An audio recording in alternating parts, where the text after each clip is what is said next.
And you come to the right place because that's all we do, and we upload once or twice a week. So, if that's of interest to you, please offer the like button a free session of acupuncture. As soon as they're lying down, go ahead and administer a full-body allergy test. Also, please subscribe to our channel and turn on all notifications so you don't miss any of our videos. Alright, let's get into this story.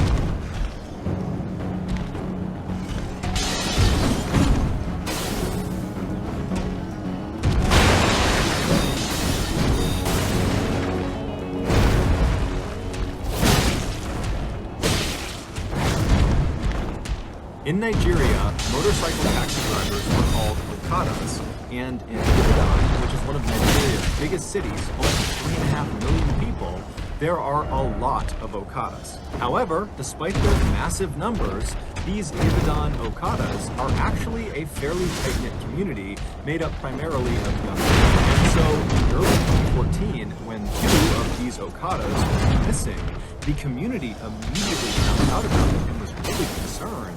And when the police did not appear to be doing much to actually go out and find these 2 guys, the community of okadas decided to launch a search of their own.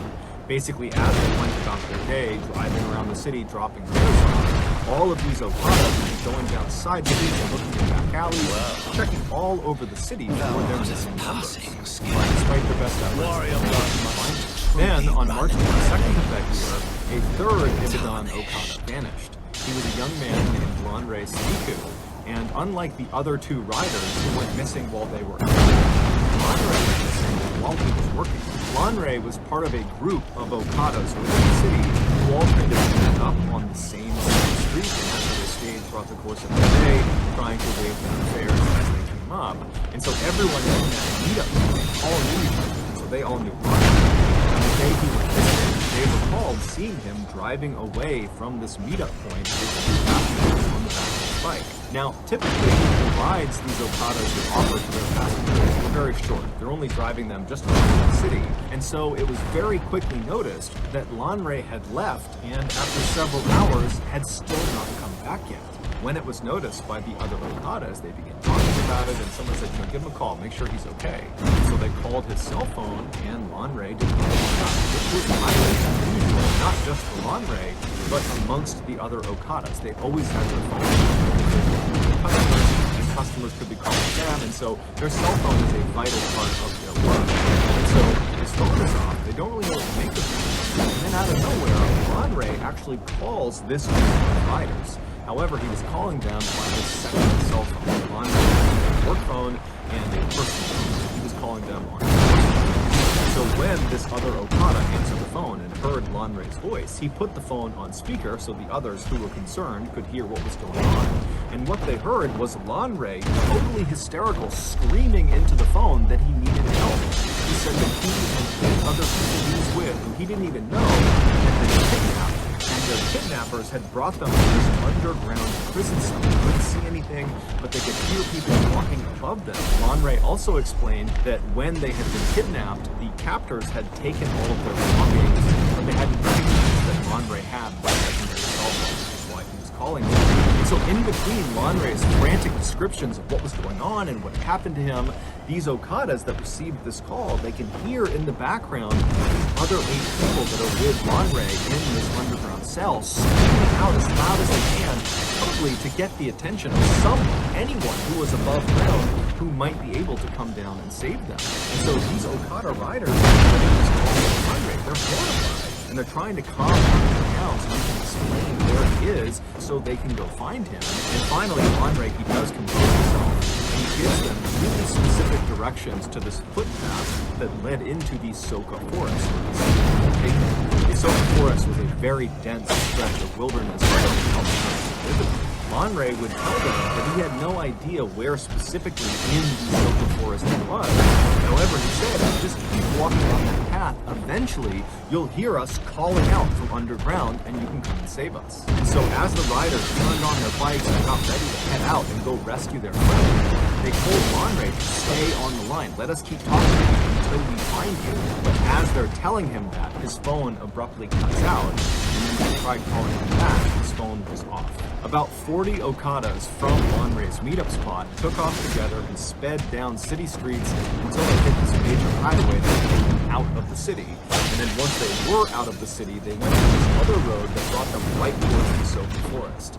And then as this road put them right up against the tree line on their left side of the Soka forest, they all began looking for the two burned out cars that Lanre had said marked the beginning of this footpath they were looking for. And so sure enough, they find these burned out cars, they park all their bikes off on the shoulder of the road, and they quickly realize this really is a footpath only. There's no way they can get their motorcycles onto the path, not only because the burned out cars are blocking their way, but because the path itself is so overgrown with vegetation, they can barely see the path, let alone drive something through it.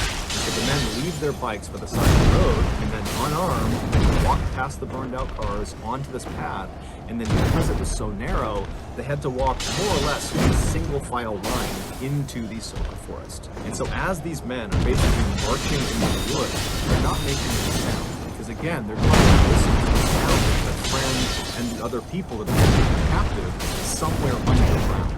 And so they're silently marching through this forest when all of a sudden, the guy at the front of the line thinks he hears something way up there. He holds his hand up to stop the line. They all stop and trying to listen.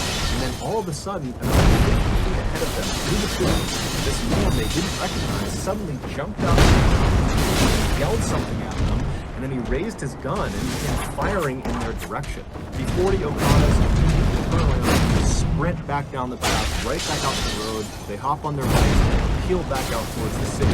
When they finally get back to the meetup spot where it all originated from, they realize that they can't just leave Lanre together this way out to dry. They have to go back and rescue them. They considered calling the police, but given the lackluster response to the other two missing Okadas, they realized they probably would have a higher chance of saving their friends than the others if they just went themselves. And so the 40 Okadas rounded up another 60 from other neighboring meetup spots, and this huge posse of over 100 men all hopped on their bikes and moved back towards that footpath that led into the forest. When they got there, they put their bikes beside the road, and this time, when they started walking down the path, they had guns, knives, all sorts of weapons, and they were not trying to be quiet. They were actually yelling loud war cries to let the gunmen and any other gunmen in the woods know that there was a horde of angry people that were coming into the woods for a fight. And so as they're marching down this trail, kind of expecting to get shot at any point, it doesn't happen. Instead, after quite a while, they walk out of the thick forest. Huge ocean, right in the middle of this huge ocean, is this fairly small river, but it's big enough that it would be very difficult to cross. However, they can see there's a bridge, this kind of crumbling old stone bridge that goes over this river. And then on the other side of the bridge, on the other side of the river, they can see there are two dilapidated buildings. The one that is closer to the bridge is this small black shack that has a window looking up towards them. And from their perspective, they're really pressing away from the shack. They can't tell if anybody's inside of this building. And then the other building is much bigger, huge kind of broken down warehouse that had big